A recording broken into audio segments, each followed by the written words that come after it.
main reason that you keep believing the narratives of your mind, those really painful, insidious narratives that seem to take you out of presence, is from a lack of embodiment. And this video goes into the nuances of how you can essentially become more embodied by feeling and not believe those narratives that convincingly take you away, seemingly, from presence. So enjoy.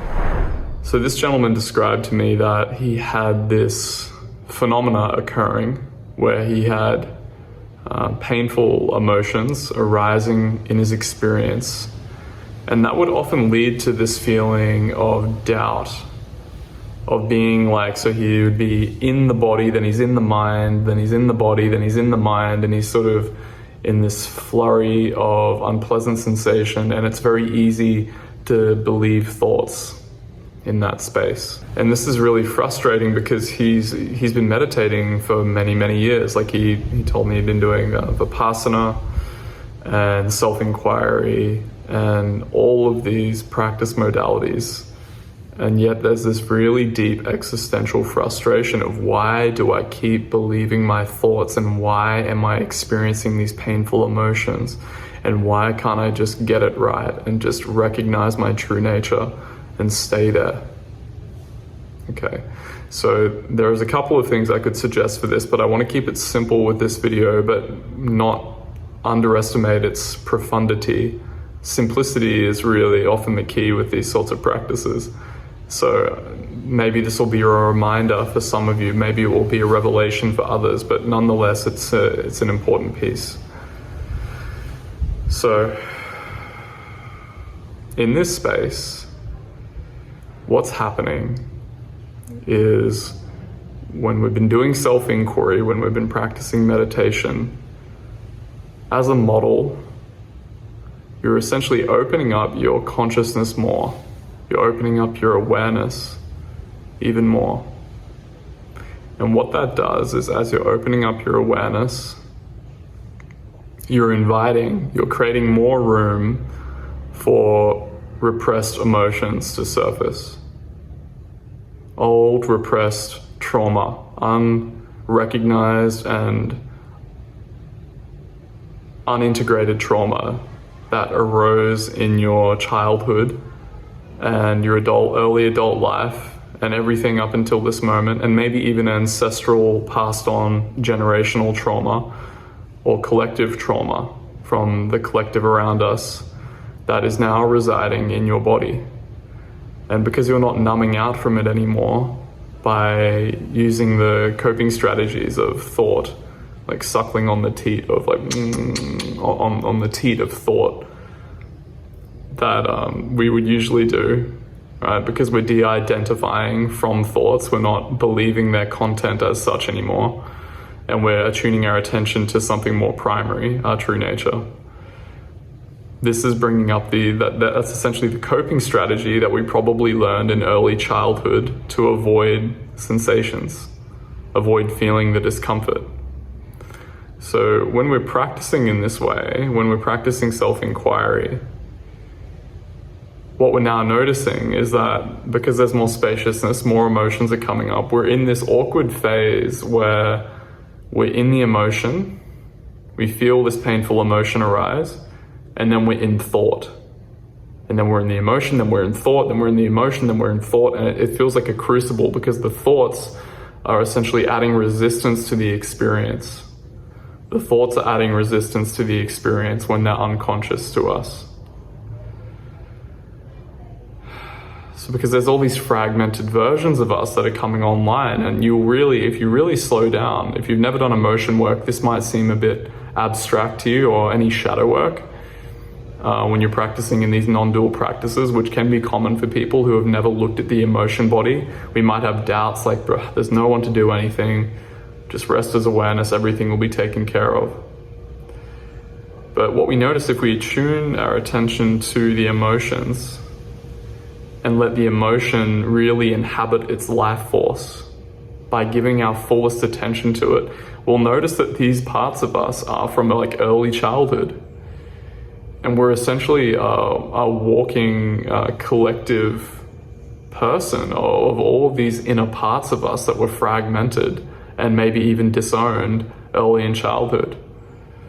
So our work in this space, if this is happening a lot, right? So you're using self-inquiry, you're inquiring like, who am I? And all these emotions are coming up. What I found to be helpful in this space was turning to the psychosomatic realm by actually addressing these things very directly through shadow work. But more primary, more fundamentally to that, what I had to do was to train my mind to be able to go into sensations. What importantly is happening is, as you're attuning your attention to the sensation, these sensations are underpinning the thoughts that are firing. So if I have a doubt, like, I'm not good enough to do this practice,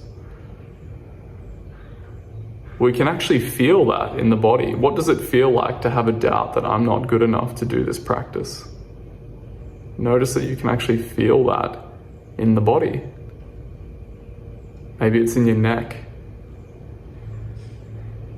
And then what keeps us on the mind road, where we keep believing the thoughts, which makes us doubt our practice, that self-inquiry isn't even working for us, is when we keep believing that. We don't feel what's going on in the body. So the practice, what I found to be incredibly helpful, is keep attuning your attention to the body, because it cuts the mind road off. It will cut that mind road off that is propelling you into a state of frustration and doubt about your practice. So for example, I have a thought, I'm not practicing right. And then if we're not attuning to the body, what will then happen is, okay, I'm not practicing right. And then we have a set of subsequent thoughts that we can almost journal out on paper that we will inevitably keep believing until we keep attuning to the body with fullness of attention. So I'm not practicing right then leads to, why does self-inquiry never work for me? So again, we're already on the mind road at this point, but we might again have a feeling like self-inquiry never works for me. Then we're sort of like feeling helpless.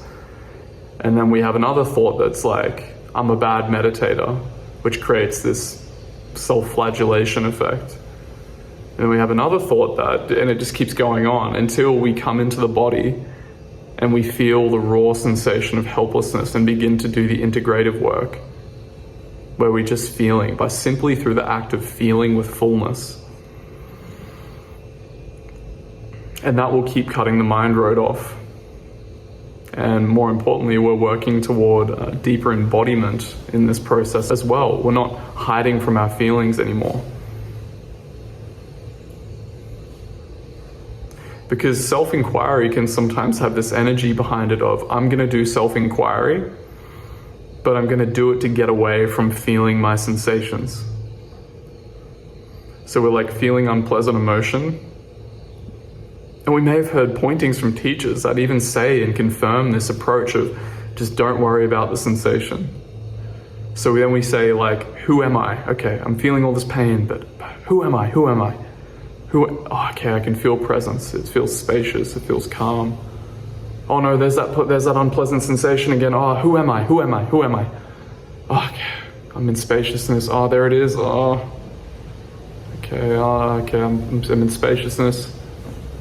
Oh fuck, who am I? Who am I? So it's motivated by this sense of, I don't want to feel this. I don't want to keep feeling this pain. I've got to transcend this. I've got to go beyond this somehow.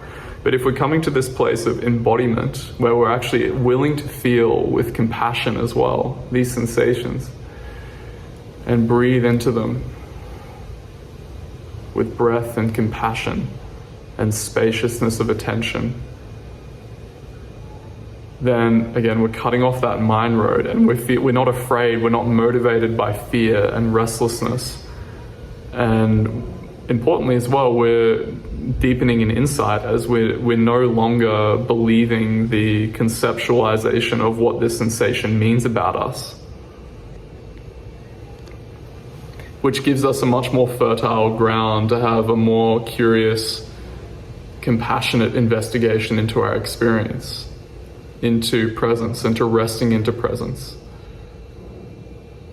So that's a key insight that really has served me, is just your capacity to keep feeling.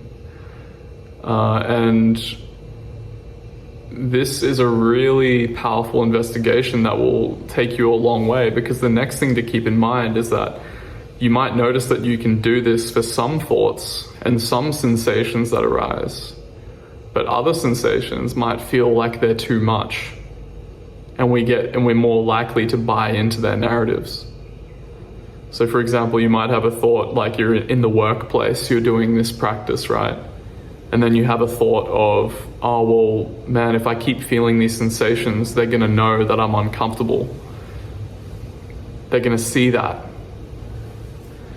And when we have that thought seems to have much more of a buy-in to it, because we, for whatever reason, in the context that we're in, we feel like it's unsafe to continue that practice. So that becomes the practice, is we're noticing, like, where do I keep disowning my sensations?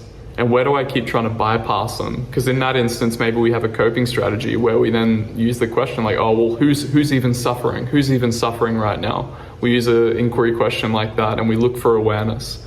But again, we're motivated by that fear to get away from feeling that very deep, visceral pain. So going into the sensation, feeling the very embodied felt sense, and then letting inquiry take you from that natural rested curiosity. And it might feel pretty uncomfortable at times, but that will feel much more embodied and grounded rather than trying to get away from what's going on for us. And it will also deepen an insight by cutting off that mind road more and more, and helping us realize that we have the capacity to really feel a lot of these sensations that are underpinning a lot of mind identification. And we can really stay with them for some time. And that will just keep broadening and keep broadening and keep broadening. So be very compassionate with yourself with this. Don't feel like just because you've listened to this video, you're going to get it straight away and everything will be fine. You're never going to believe these mind roads again. Just be ready to be humbled. But keep that curiosity and that compassion very alive in your experience. Like keep attuning with as much compassion as possible. Keep realigning to spaciousness. And just use gentle inquiries here and there when you're coming from that place of embodiment. And I think that will serve you much more deeply, as it has for me.